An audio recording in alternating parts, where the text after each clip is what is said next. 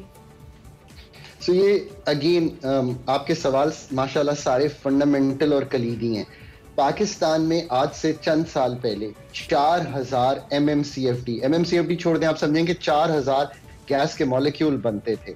आज पाकिस्तान की अपनी प्रोडक्शन कम होकर 3300 रह गई है, यानी कि 700 मॉलिक्यूल नहीं बनते जो आपके घर आते थे, जिससे आपका चूल्हा जलता था, आपका गीजर ऑन होता था, कमर्शियल जो हमारे प्रोजेक्ट्स हैं चलते थे, डाइंग चलती थी, फिनिशिंग चलती थी.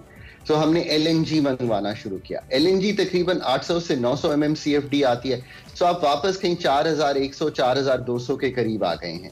सो हमारी जो खपत है, जो हमारी डिमांड है, वो कहीं 7-7.5 हज़ार के करीब चली जाती है सर्दियों में. गर्मियों में कम हो जाती है पर सर्दियों में बढ़ जाती है.